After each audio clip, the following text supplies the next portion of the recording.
Assalamualaikum warahmatullahi wabarakatuh.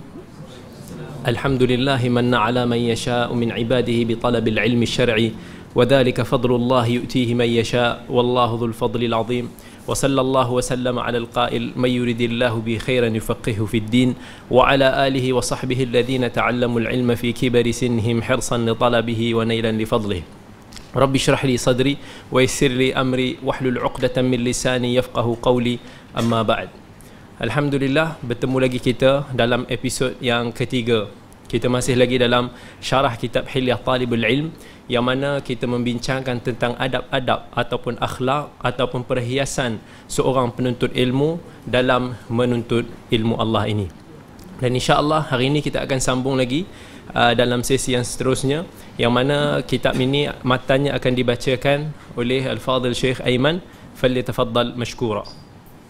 Bismillahirrahmanirrahim. Bab seterusnya, kejujuran. Kejujuran berbicara merupakan ciri dari kewibawaan, kemuliaan jiwa, kesucian nurani, keluhuran cita-cita, kecerdasan akal, utusan kecintaan bersamaan dengan budi-pekerti, kebahagiaan jamaah dan pemeliharaan agama. Antara sifat-sifat talibul ilm ataupun penuntut ilmu yang wajib kita perlu pelajari, yang wajib perlu seorang penuntut ilmu tu belajar dan ada pada diri dia sebelum dia menuntut ilmu, ialah dia mempelajari tentang kejujuran. Kejujuran ni adalah something yang sangat diperlukan, especially di zaman ini. Bila mana kita tengok musibah-musibah yang berlaku pada hari ini di serata dunia, daripada masalah keluarga, masalah persahabatan, dalam masalah pelajaran, dalam masalah dunia ni sekalipun, semuanya berpunca kerana kehilangan kejujuran. Bila mana manusia sudah biasa untuk nak berbohong, bila mana kita mula mempercayai tentang berita-berita yang tidak benar, maka ini semua asal daripada hilangnya sifat jujur daripada seorang talibul ilm. Yang mana sifat jujur ni something yang baik kesemuanya. Nabi SAW dah sebut dalam hadis Ibnu Mas'ud radhiyallahu an, Nabi bagi tahu inna sidqa yahdi ilal bir.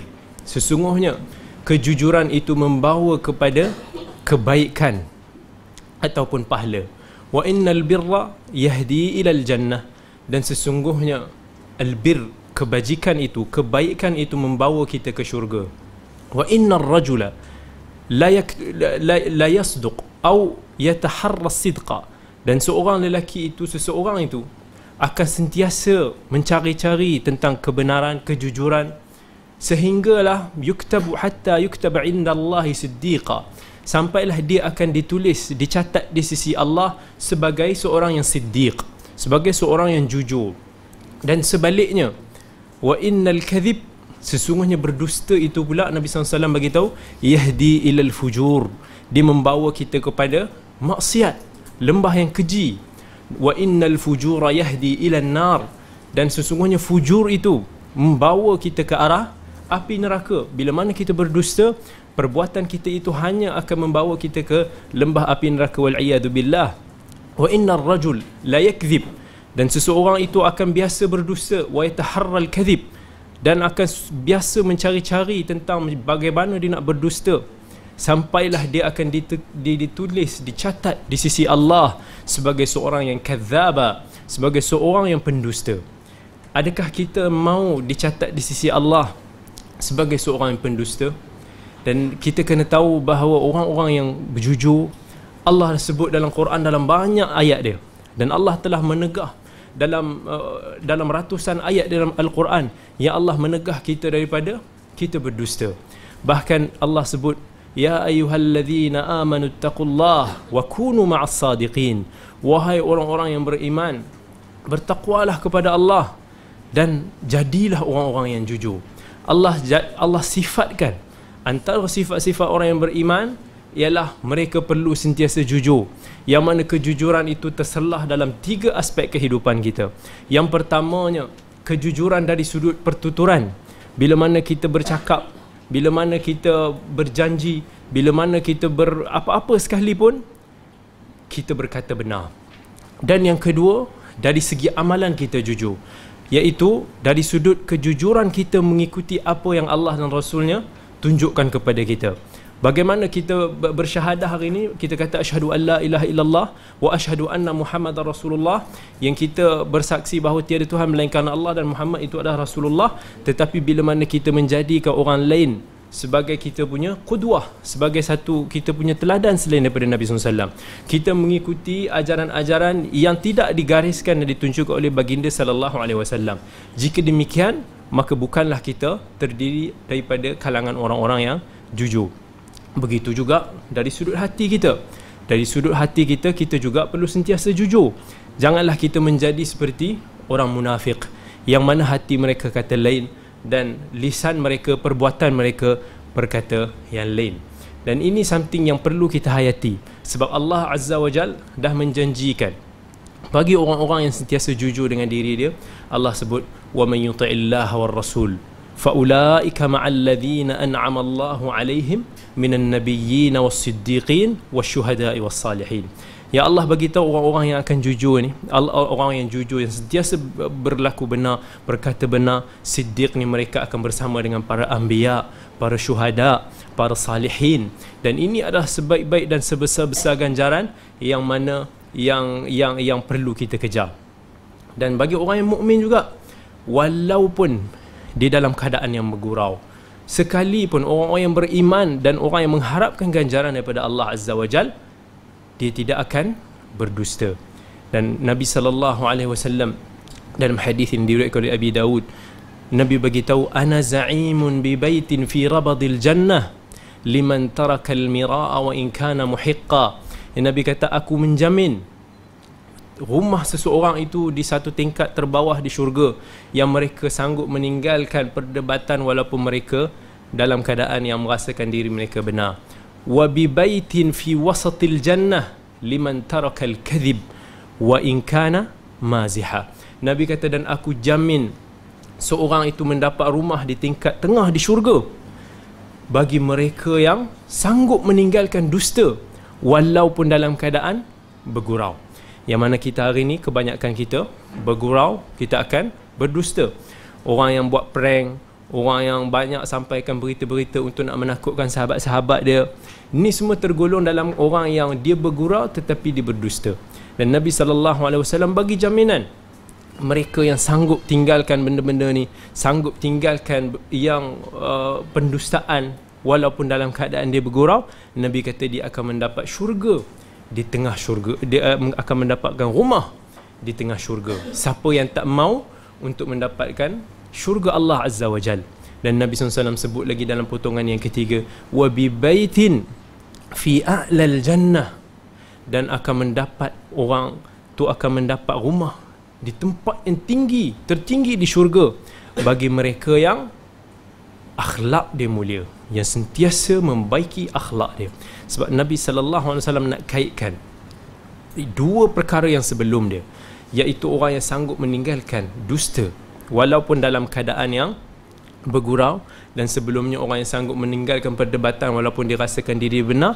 Mereka ini ada kaitan dengan akhlak yang mulia, dan mereka yang mampu untuk nak mencapai darjat ini, orang tak akan mampu untuk nak mencapai darjat husnul khuluq, akhlak yang tertinggi, akhlak yang termulia ini, melainkan setelah dua-dua aspek sebelum ini dibaiki.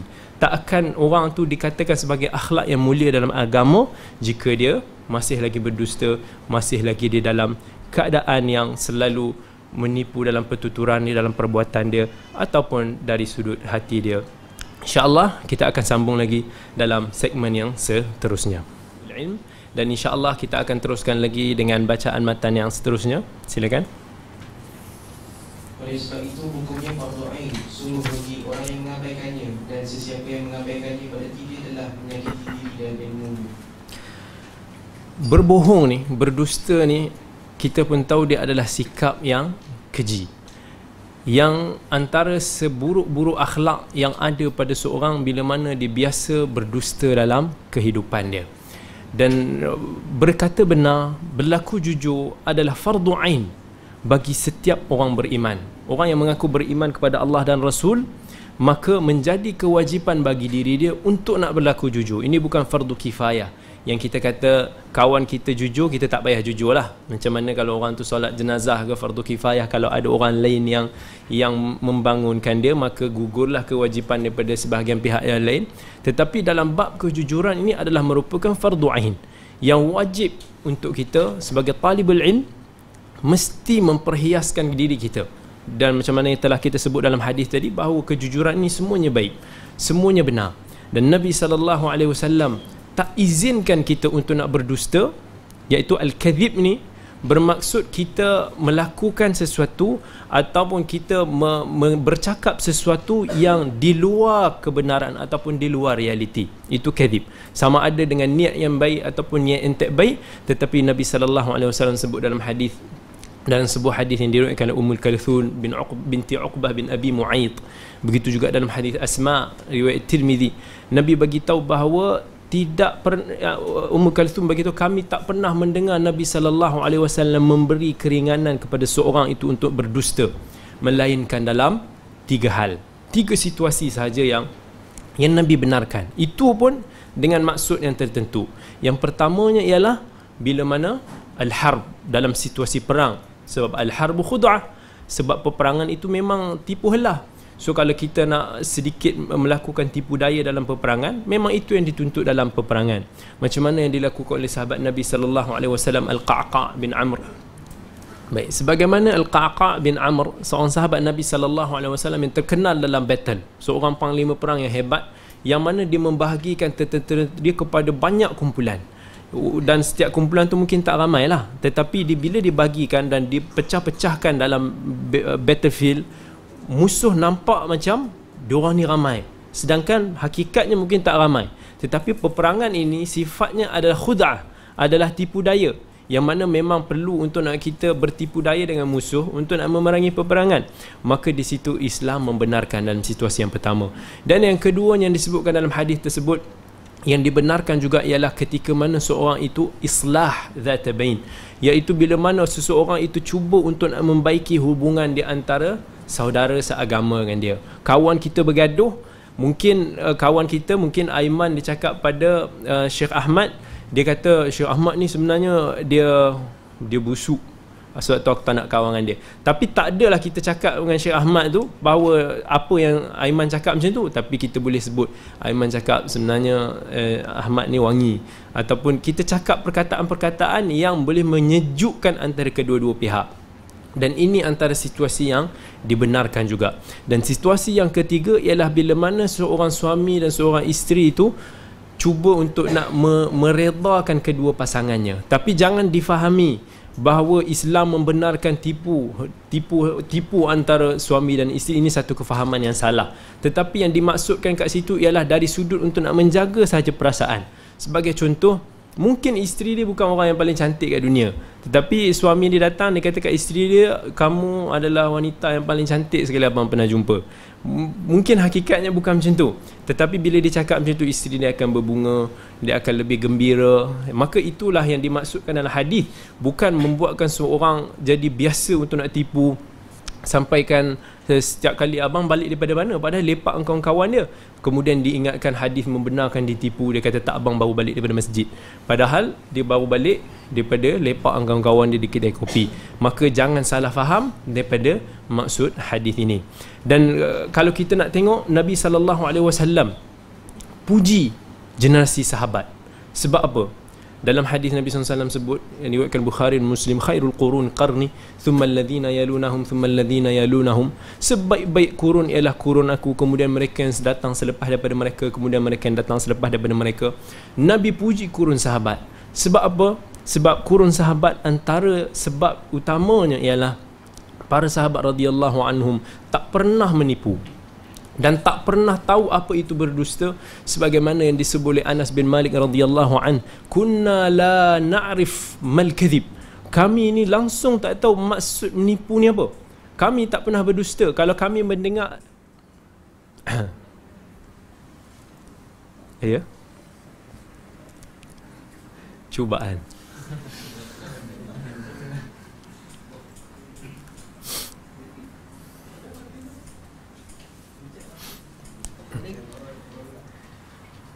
Nabi puji kurun sahabat radhiyallahu anhum disebabkan mereka ini tidak tahu ataupun tak pernah berdusta, sama ada berdusta seharian dalam percakapan seharian ataupun berdusta dalam agama Allah.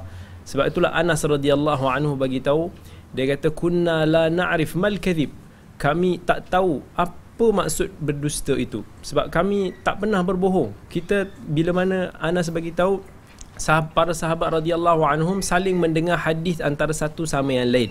Tak semua hadis yang mereka dengar direct daripada Nabi sallallahu alaihi wasallam.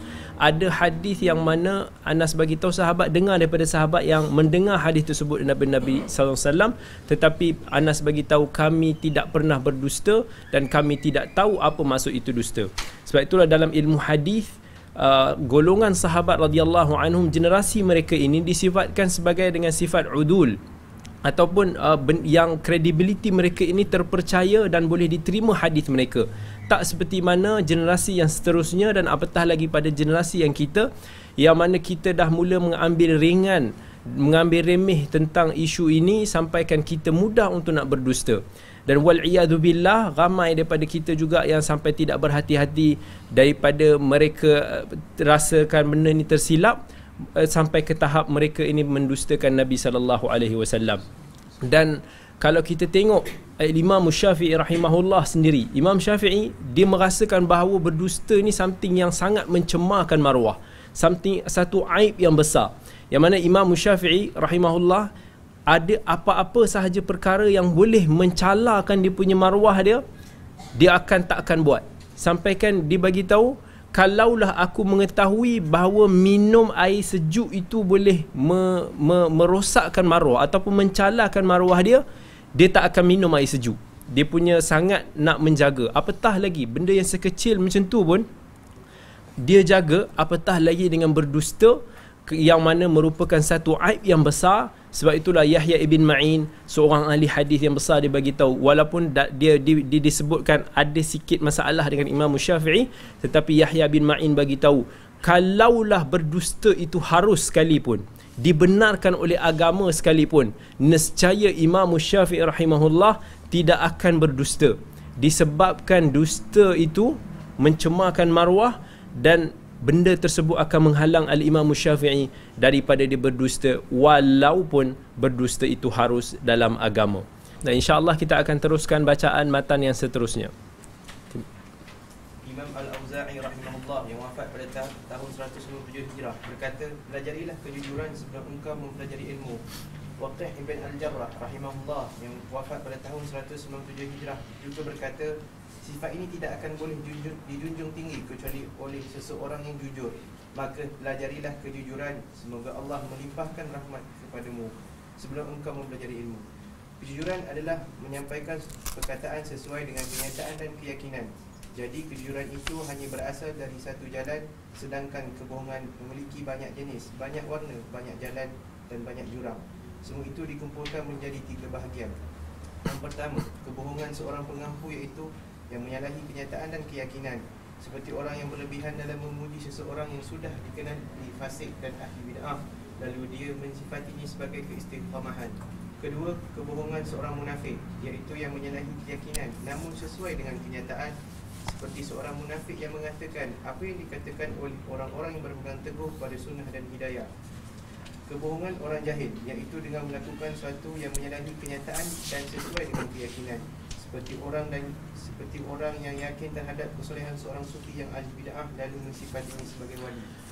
Dalam matan ini Syekh cuba nak menekankan tentang aspek jenis-jenis bohong yang ada, dan kita semua sedia maklum bahawa maksiat, dosa ini banyak jalan dia. Berbanding jalan yang lurus itu Allah sifatkan sebagai satu jalan yang lurus satu. Sebab itu dalam Quran bila mana Allah sebut umpamanya wa anna hadha sirati mustaqiman fattabi'uh wa la tattabi'us subula fatafarraqa bikum an sabilih. Yang mana Allah bila sebut tentang jalan Allah, Allah sebutkan dengan perkataan singular. Satu perkataan sabil, satu jalan sahaja, sirati, satu jalan sahaja. Dan Allah kata ikutlah jalan tersebut. Wala tattabi'us subul, dan janganlah kalian mengikuti as-subul, iaitu jamak kepada sabil, jalan-jalan yang banyak ni. Sebab jalan-jalan yang menuju ke arah maksiat dan dosa ini pelbagai, ada banyak. Sebab itulah Allah sebut lagi, misalnya Allah waliyul ladzina amanu yukhrijuhum minadh-dhulumati ilan nur. Allah sebutkan perkataan zulumat, kegelapan ini Allah gunakan dengan bentuk uslub banyak jamak, disebabkan kegelapan ini banyak, dosa ni banyak, tetapi cahaya Allah, jalan Allah itu hanyalah satu. So itulah Allah menggunakan perkataan yang singular. Dan kalau kita nak tahu juga, berbohong ini adalah sebahagian daripada maksiat-maksiat banyak yang Allah sebut dalam yang mana yang disebutkan boleh membawa kita ke arah api neraka. Dan dalam ini juga Syekh Bakar menyebutkan beberapa jenis pembohongan. Yang mana yang pertamanya iaitu bohong yang disebabkan oleh bohong yang berlaku disebabkan apa yang pertama tadi? Pengampu. Iaitu orang, dia jenis yang mengampu. Kalau kita tahu orang yang mengampu ni biasanya dia akan bercakap dengan satu percakapan yang tak betul, sebabkan dia nak mengambil hati orang yang diampu. Sebagai contoh, bila mana dia nak puji seseorang tu, dia mungkin dia nak dapatkan projek ke, dia mungkin ada apa-apa kepentingan. Orang di hadapan dia tu mungkin bukan orang yang baik, tetapi dia akan puji, dia akan kata bahawa dia ni orang yang baik, dia ni sekian, dia ni sekian, dia ni sekian. Begitu juga kita, jangan kita puji seseorang yang mana dia tidak berhak untuk dipuji. Macam sebagai contoh, bila mana kita bawa sahabat kita mungkin bawa anak kita untuk bertemu dengan mana-mana tokoh ilmuwan untuk nak minta dia untuk nak bagi surat recommendation. Kemungkinan anak dia bukan anak yang baik, dan mungkin juga anak dia bukan anak yang rajin. Tetapi bila mana dia bercakap pada orang, mungkin mana-mana orang tu, dan dia minta supaya orang tu buat satu persaksian yang mengatakan bahawa anak dia ni memang baik, anak dia memang rajin, dan sepatutnya menjadi tanggungjawab orang yang mengeluarkan surat recommendation tersebut untuk nak memastikan hal tersebut. Disebabkan kerana kalau dia salah memberi persaksian, seolah-olah dia telah memberi persaksian yang palsu dan dusta, dan ini merupakan satu dosa yang besar. Yang mana dalam hadis dalam Sahih Bukhari, Nabi SAW pernah sebut, ala unabbi'ukum bi akbaril kabair, ala unabbi'ukum bi akbaril kabair, ala unabbi'ukum bi akbaril kabair. Nabi sebut tiga kali, tidakkah kalian mau aku bagi tahu kamu tentang dosa yang paling besar? Nabi sebut 3 kali. Bila Nabi dah sebut 3 kali ni, maksud dia ada something yang very important dan sangat besar dosa dia.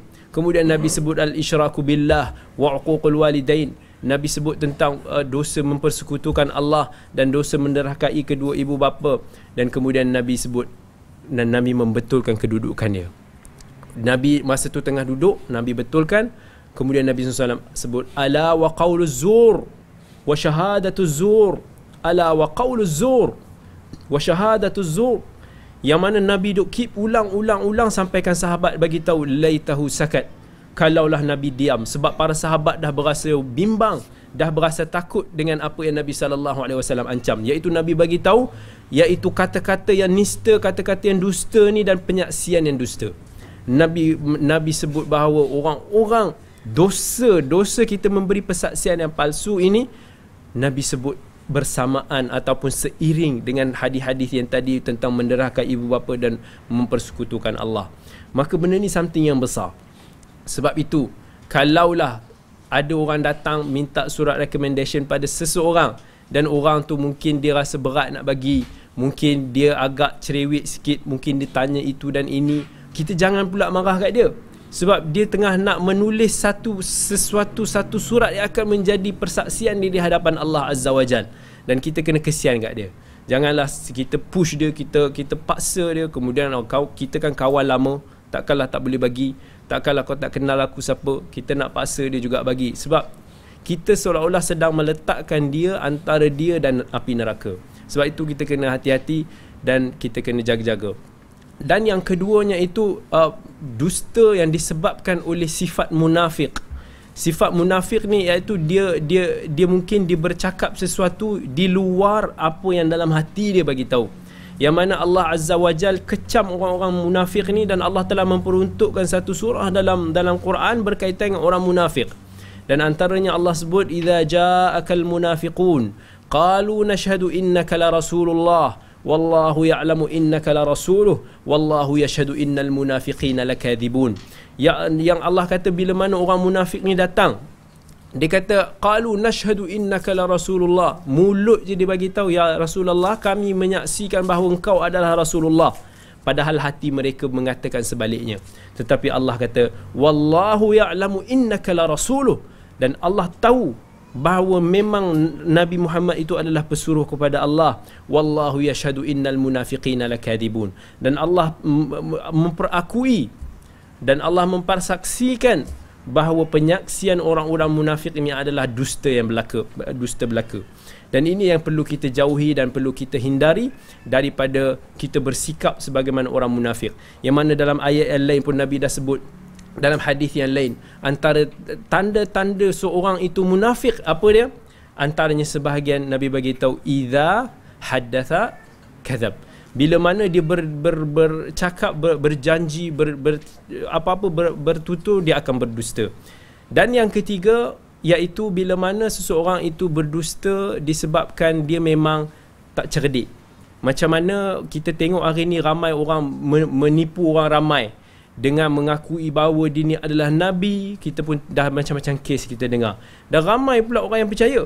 Sedangkan kalau kita nak tahu orang-orang yang macam ni, kita tahu dia tipu je. Dia bukannya berkata benar. Mustahil dia adalah Rasulullah. Mustahil dia ni adalah wali Allah, yang kita tengok pun kita tahu dia tersalah. Sedangkan wali Allah itu Allah beritahu, ala inna awliya Allah la khawfun alaihim walahum yahzanun alladzina amanu wa kanu yattaqun. Orang-orang yang beriman dan orang yang bertakwa, mereka inilah yang sebenar-benarnya wali Allah, dan bukannya sebagaimana orang-orang yang menipu daripada luaran kita mudah tertipu, tetapi Allah menilai seseorang itu daripada takwa untuk nak mengetahui bahawa si fulan adalah wali Allah ataupun bukan. Tetapi manusia selalu menilai seseorang itu daripada luaran. Itu beza antara makhluk dan khaliq. Makhluk tidak mampu menilai dalaman, tetapi Khalik yang menciptakan kita, dia tahu tentang apa yang tersirat dan tersurat pada hamba-hambanya ni. InsyaAllah. Dan insyaAllah hari ini kita akan teruskan lagi bacaan matan kitab yang seterusnya yang akan dibacakan oleh Al-Fadhil Syekh Aiman. Tafaddal. Bismillahirrahmanirrahim. Berkata Syekh Bakar Abu Zaid, janganlah engkau membuka untuk dirimu jalur ketunjukan di luar ruang lingkup syariat. Wahai penuntut ilmu, hindarilah melampaui batas kejujuran dalam berbagai bentuk, dalam berbagai pertunjukan yang akhirnya akan menimbulkan kebohongan. Dan tujuan terburuk dalam hal ini adalah berbohong dalam ilmu, kerana penyakit persaingan orang-orang yang hidup sezaman dan sum'ah yang berterbangan di angkasa. Dalam matan ini Syekh Bakar cuba untuk nak menekankan kita, dan insya-Allah dalam episod kita hari ini kita akan berbincang ataupun berdiskusi tentang perkara-perkara yang boleh merosakkan kejujuran, yang mana tentang kejujuran kita telah sebutkan dalam episod yang lepas. Dan dalam ini Syekh membawakan sebagai satu contoh, dan ini yang juga suka juga untuk saya sertakan hadis Nabi SAW, iaitu satu hadis yang diriwayatkan oleh Bukhari dan Muslim menerusi hadis Asma, yang mana hadis Asma, satu hari dia kata seorang wanita ni dia bertanya kepada Nabi SAW, yang mana dia kata dia ada madu, dan dia kata boleh tak kalau dia nak cuba menunjuk-nunjuk pada madu dia dengan sesuatu yang sebenarnya bukan milik dia pun. Contohnya, kalaulah dia nak kata bahawa ni beg suami dia beli untuk dia, mungkin dia jealous lah, dia orang gaduh ke apa, tetapi hakikatnya tu bukan beg dia. Boleh tak dia cakap macam tu? So Nabi bagi tahu, al-mutashabbi' bima lam yu'ta kalabisi thawbai zur. Nabi bagi tahu orang-orang yang mengkenyangkan diri dia dengan sesuatu yang bukan milik dia, maka seolah-olah dia memakai pakaian yang dusta.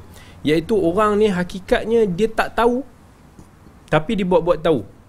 Itu juga sebahagian daripada maksud hadis ni. Begitu juga dengan orang yang mana dia ni orang tak berapa pandai pun, tak alim ke apa, tetapi dia mengaku diri dia alim. Dia mungkin sampaikan mereka-reka fakta-fakta, dia tambah dia punya sejarah hidup, yang mana dia nak bagi tahu kat orang dia adalah orang yang berilmu dan orang yang pandai. Maka ini juga termasuk dalam al-mutashabbi' bima lam yu'ta. Orang yang cuba nak kenyangkan diri dia dengan sesuatu yang bukan milik dia. Sedangkan Nabi SAW dan Allah Azza wa Jal dah sebut dalam Al-Quran, yang mana Allah bagi tahu kat kita, wala taqfu ma laysa laka bihi ilm inna as-sam'a wal basara wal fuada kullu ulaika kana anhu mas'ula.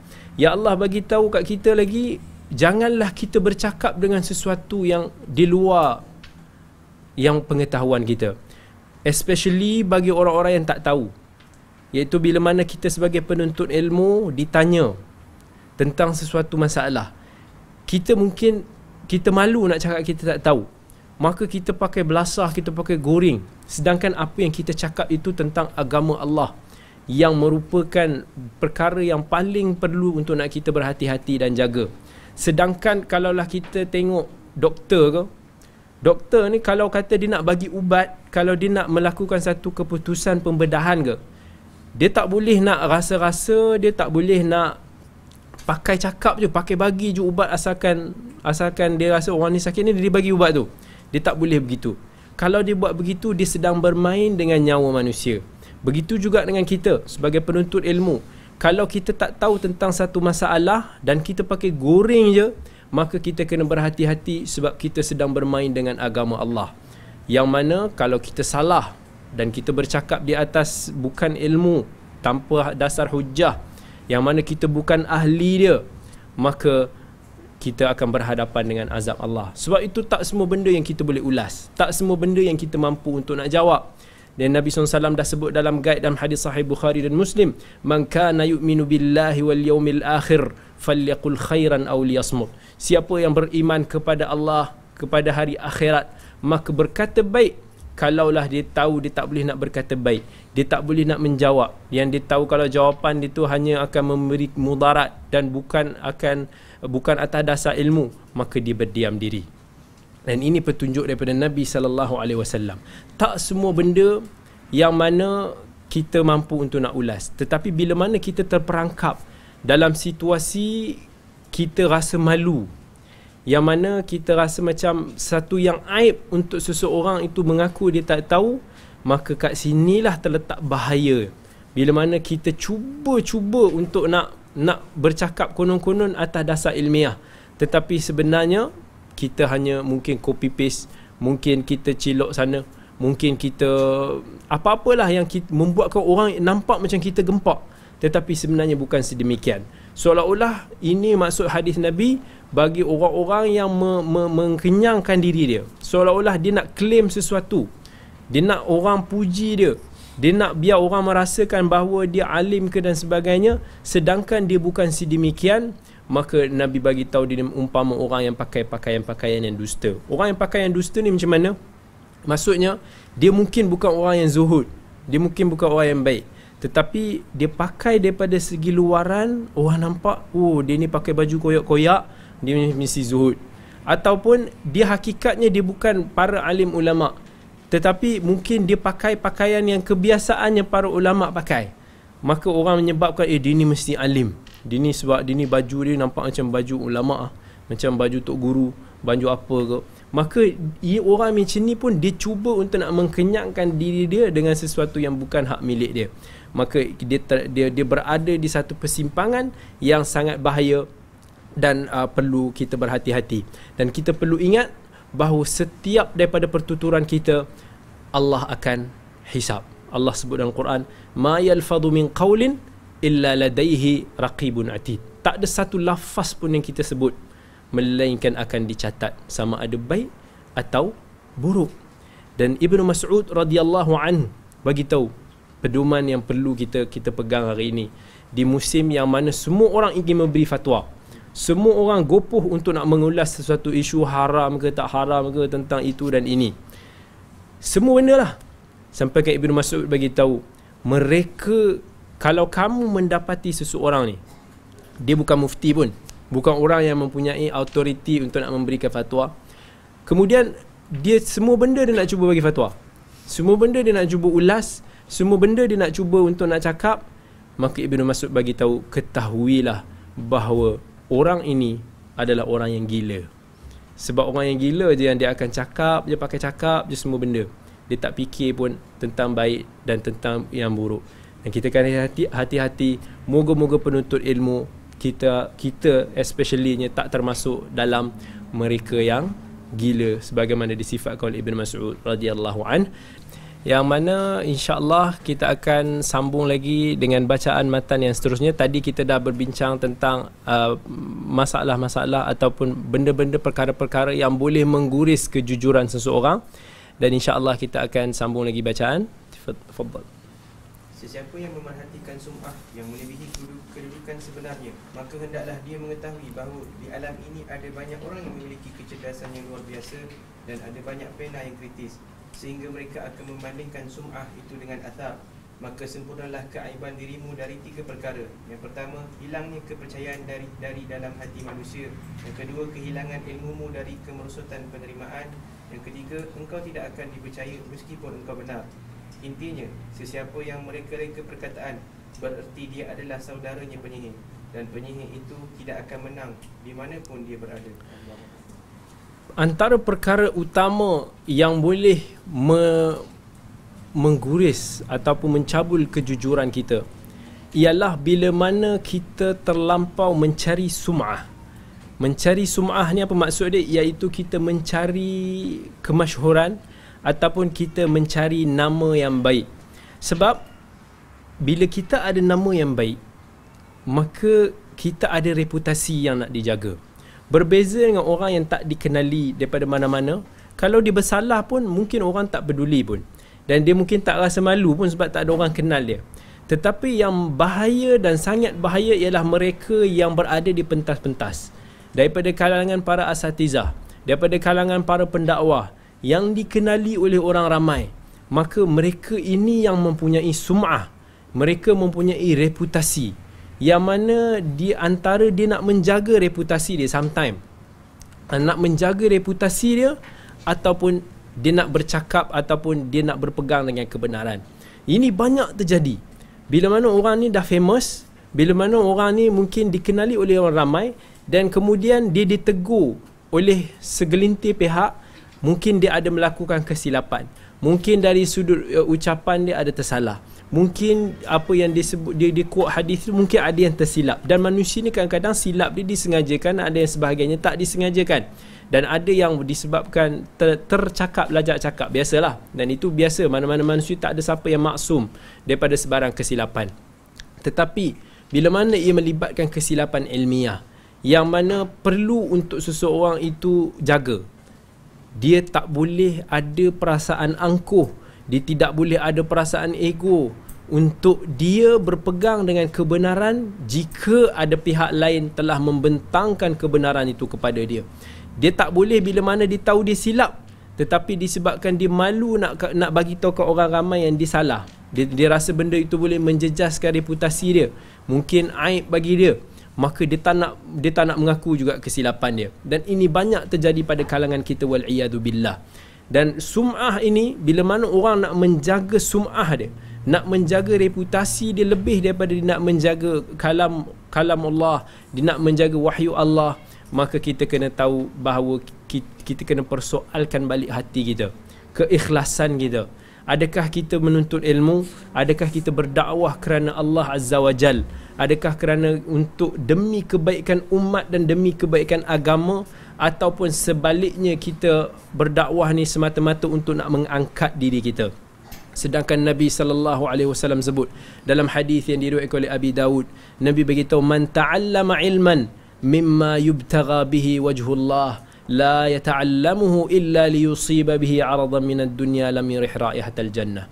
Siapa yang menuntut satu ilmu yang mana ilmu tersebut boleh digunakan untuk mendapatkan keredaan Allah, tetapi mereka ini hanya menuntutnya untuk mendapatkan habuan keduniaan, maka dia tidak akan mencium bau syurga. Bayangkan, bau syurga pun kita tak dapat nak cium, sedangkan Nabi bagi tahu bau syurga ni boleh dicium daripada beratus tahun punya perjalanan jauh. Tapi maksudnya bila kita tak boleh cium tu, kita terlampau jauh daripada syurga.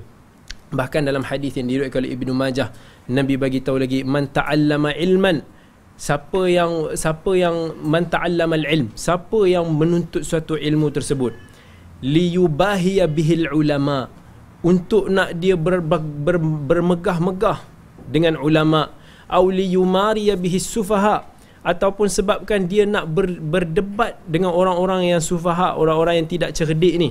Maksudnya dia kerja dia belajar ni semata-mata dia nak berdebat dengan orang, dia nak mencantas orang, dia nak itu dan ini. Au liyasrifa wujuhan nas ilaih, ataupun dia nak membuatkan manusia, orang ni nampak kat dia, iaitu sum'ah, reputation yang kita bagi tahu, populariti dia. Dia nak orang iktiraf dia sebagai orang yang hebat. Dia nak ada spotlight. Dia nak dia dikenali oleh orang ramai. Nabi bagi tahu, orang yang macam ni, walaupun dia belajar ilmu agama Allah, yang sepatutnya ilmu agama Allah ini boleh digunakan untuk keredaan Allah, untuk mendapat syurga Allah, sebaliknya ilmu ini akan menjadi api neraka buat dia. Dan orang yang sebegini akan dicampak dalam api neraka disebabkan dia tidak ikhlas kerana Allah Azza wa Jal. Dan yang ini benda yang paling perlu kita elak dan yang paling perlu kita hindari. Dan orang-orang yang mana bila mana dia tidak jujur dalam percakapan dia, dalam pertuturan dia, dalam dakwah, dalam apa yang disampaikan, ada kesan-kesan dia, yang mana sebahagian kesan-kesan dia telah disebutkan oleh Syekh Bakar Zaid ni. Antaranya dia bagi tahu hilangnya kepercayaan manusia kepada kita. Bila mana kita tak jujur dan kantoi pula tu, dan akan menyebabkan orang hilang dah perasaan thiqah, kepercayaan kepada kita, disebabkan mereka tahu bahawa kita ini tidak amanah. Kita bila mana kita ditegur mungkin dalam satu hadis, kita mengucapkan satu hadis, kadang-kadang ada benda yang kita tak perasan, mungkin disebabkan kelemahan ingatan kita dan mungkin juga kesilapan kita. Lalu ada orang tegur, tetapi kita tak mau juga admit yang kita salah. Bila mana orang tahu dan orang memang nampak kita salah, orang lama-lama orang akan hilang kepercayaan daripada kita.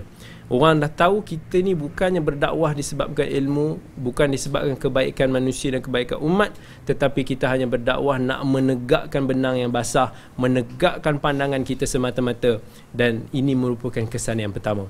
Dan kesan yang kedua yang disebutkan oleh, iaitu kehilangan ilmu dan kemerosotan penerimaan. Iaitu lama-lama bila mana kita angkuh, kita tak mau menerima kebenaran, ilmu kita lama-lama akan hilang. Ilmu kita tidak akan berkembang. Sepatutnya ilmu ini kita happy, kita gembira bila mana ada pihak yang membetulkan kesilapan kita. Sebab kita boleh belajar sesuatu yang baru, kita menambah satu ilmu yang baru, kita membetulkan kemungkinan salah faham kita yang sebelum ini, dan kita sepatutnya gembira. Yang ketiga, kita tak akan dipercayai lagi walaupun selepas ini kita bercakap benar, sebab kita tidak mengamalkan apa yang kita cakap. Dalam pepatah ulama, dalam sebuah syair, ulama sebut, idza lam ta'mal bihi kana hujjatan 'alayka wa lam tu'dhar bima anta jahiluh fa in kunta qad utita ilman fa innama yusaddiqu qawl al-mar'i ma huwa fa'iluh. Yang mana kalau kita tidak beramal dengan suatu benda yang kita tahu jujur ini penting, tapi kita tak beramal, maka itu akan menjadi hujjah buat kita, ke atas kita di akhirat kelak. Allah akan persoalkan kepada kita. Kalaulah kita diberi satu ilmu dan kita tidak mengamalkan, bagaimana manusia nak mempercayai orang yang tidak beramal dengan ilmu dia? Maka kita berdoakan sebagai moga-moga Allah menjadikan kita sebahagian daripada penuntut ilmu yang beramal dengan ilmu yang kita pelajari, kerana itulah ilmu yang bermanfaat. Dan insya-Allah kita akan sambung lagi dengan bacaan matan yang seterusnya. Syurganya penuntut ilmu adalah perkataan aku tidak tahu. Kiranya itu dapat dirusak dengan meremehkannya dan perkataan katanya. Dengan demikian, jika separuh ilmu itu adalah perkataan aku tidak tahu, maka separuh kejahilan itu adalah perkataan katanya atau aku rasa. Benda yang paling utama yang membuktikan kejujuran seseorang bila mana dia mengaku pada tempat-tempat yang dia tak tahu, dia berani mengatakan bahawa dia tidak tahu. Dan itulah yang disebutkan oleh sahabi Al-Jalil Ibn Mas'ud radhiyallahu an. Dia bagi tahu sebahagian daripada ilmu, bila mana seorang itu tahu untuk nak mengatakan, bila masa dia tak tahu, dia mengatakan bahawa dia tak tahu. Dan dunia hari ini, masalah yang terjadi dalam dunia ilmu hari ini, bila mana kita tak reti nak kata tak tahu. yang mana semua perkara kita nak ulas, daripada perkara-perkara yang kecil sampai kepada perkara-perkara politik, sampai kepada war, benda-benda yang mungkin kita tak faham pun apa yang berlaku, tapi kita rasa yakin dan kita rasa confident dengan pandangan yang kita pegang. Padahal banyak benda-benda yang kita tak tahu. Kalaulah kita boleh belajar, dan kita perlu belajar, dan penuntut ilmu wajib menjadikan benda ni sebagai zikir pada mulut dia, iaitu bila mana orang tanya, dia kata dia tak tahu. Aku tak tahu, aku tak tahu. Ibnu Umar, bila mana orang tanya dia boleh cakap dia tak tahu, dia akan happy. Kemudian bila mana orang tu dah pergi, dia kata sangat beruntung diri Ibnu Umar yang boleh mengatakan tak tahu. Sebab manusia ni, dia rasa malu dia nak cakap dia tak tahu. Dia rasa aib kalau orang ni kita dah belajar, takkanlah ustaz tak tahu kot. Itu bahaya dia. Takkan dia dah mula fikir tentang reputasi yang kita sebut tadi. Sedangkan kita sepatutnya bangga dan gembira bila kita kata I don't know, saya tak tahu. Itu bab kata Sya'bi, seorang tabi'in yang meninggal sekitar tahun 105 Hijrah. Dia bagi tahu qaulu la adri nisful ilm. Separuh daripada ilmu ialah bila mana kita kata kita tak tahu. Jangan kita ingat yang kita tahu tu adalah sebahagian daripada ilmu, tetapi sebahagian daripada ilmu, separuh daripada ilmu bila mana kita tahu, kita mengatakan kita tak tahu. Dan itulah bila mana Imam Malik yang kita dah sebutkan dalam episod yang lepas, bahawa Imam Malik antara ulama yang paling tak suka ditanya dan paling berani mengatakan aku tak tahu. Dia tak kisah pun reputasi dia yang hebat di serata dunia, yang orang sanggup bermusafir travel daripada jauh, ribuan orang nak belajar daripada Imam Malik. Dia mempunyai anak-anak murid yang hebat-hebat, tetapi dia tak pernah malu untuk nak mengatakan tak tahu. Sebab dia kata Allah dah sebut dalam Quran, inna sanulqi alaika qawlan thaqila. Sesungguhnya Allah akan campak kepada kita tentang satu qaul, perkataan yang berat, iaitu wahyu Allah ni bukannya kita boleh ambil mudah, bukannya kita boleh cakap halal, haram, harus ni seolah-olah macam semudah yang mana kita baca dalam buku, tetapi benda itu akan menjadi satu tanggungjawab. Sebab tu Imam Malik rahimahullah dia bagi tahu, kalau orang tu nak jawab, dia nak bagi satu fatwa, dia nak jawab apa yang orang tanya tentang halal dan haram ni, dia perlu imagine di depan dia ada syurga dan ada neraka. Dia dengan jawapan dia tu, dia akan masuk ke neraka ataupun ke syurga. Kalaulah dia merasakan bahawa dia boleh masuk syurga dengan jawapan dia tu, maka jawablah.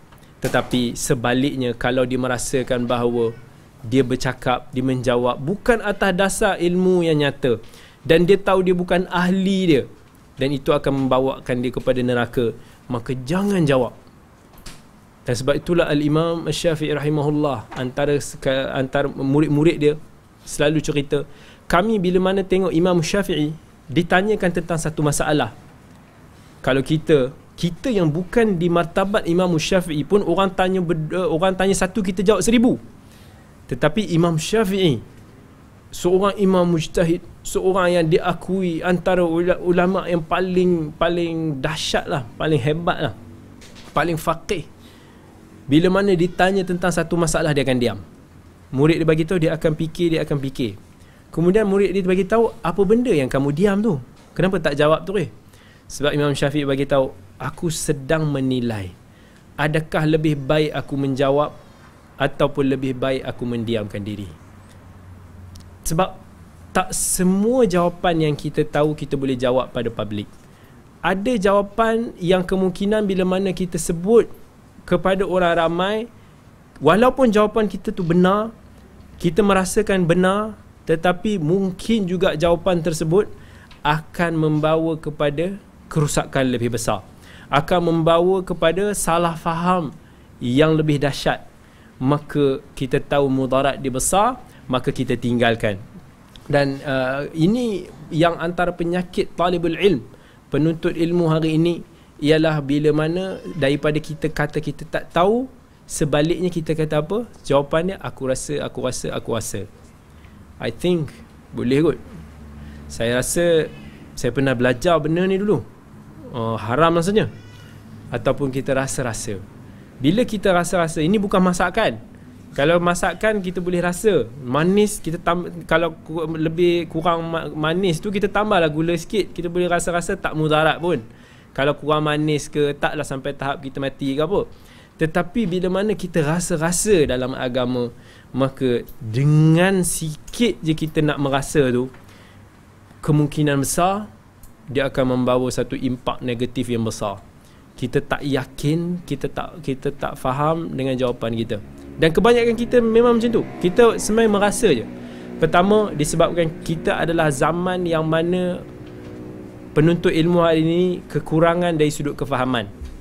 Ini memang kita kena admit.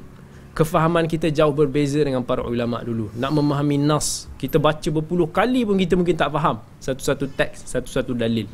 Sedangkan para ulama' dulu, even daripada satu hadis yang pendek, macam Imam Syafi'i rahimahullah, dengan hadis yang pendek je tentang ya Aba Umar ma fa'ala Nughair, hadis sependek tentang kisah burung kepada Andi Anas tu pun dia boleh istimbat lebih daripada 100 istimbat. Kita fikir 100 istimbat, hadis pendek ni macam mana dia boleh istimbat lebih daripada 100? Kita mungkin nak memahami hadis tu pun dah problem. Dan kemudian dengan masalah memori kita yang lemah pada hari ni, kita dah tak ingat dah masalah, kita belajar hari ni esok lupa. Itu yang buatkan kita rasa aku rasa, dan kita tak confirm dengan apa yang kita belajar. Mungkin kot rasanya aku rasa haram, memang betul, sebab aku dulu ada belajar, aku rasa macam pernah dengar. Berapa banyak yang kita rasa-rasa yang dhan, yang bukan sangka-sangka ni, tetapi hakikatnya dhan tersebut macam mana Allah sebut dalam Quran, ijtanibu kathiran minadh-dhann inna ba'dadh-dhanni ithim. Jauhilah daripada sangka-sangka ni, berprasangka, rasa-rasa ni, sebab inna ba'dadh-dhanni ithim. Banyak daripada sangka-sangkaan kita ni berdosa je. Kita salah nanti menukil maklumat, nanti kita salah dalam menilai, kita salah dalam memberikan pendapat. Banyak daripada kita menghadapi masalah yang serius dalam bab ni, dan kita seharusnya jujur pada diri kita. Kalau kita bergelar talibul ilm, penuntut ilmu, kita berkelakuanlah sebagai penuntut ilmu yang mencari ilmu. Jangan penuntut ilmu yang berkelakuan seperti mufti ataupun para ulama yang besar-besar. Wal'iyadu billah, kita jauhilah daripada terjebak dalam golongan ini. Dan insya-Allah kita akan sambung lagi syarah Hilyah Talibul Ilm dalam episod yang akan datang, kerana masa mencemburui kita pada hari ini. Dan moga-moga ada manfaat daripada perkongsian kita hari ini dan mampu menjadikan kita antara talibul ilm, penuntut ilmu yang sejati, yang berada di landasan yang benar. Aqulu qawli hadha wa astaghfirullah al-azim li wa lakum. Wassalamu alaikum warahmatullahi wabarakatuh.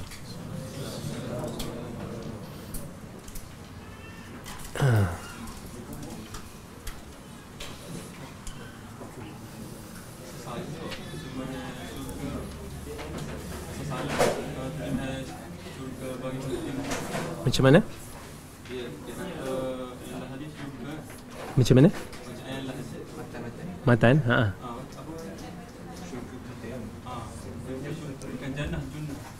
Oh, Arab dia. Junnah.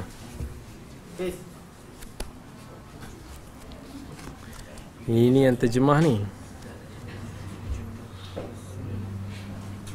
Junnah ni macam kata perisai kan.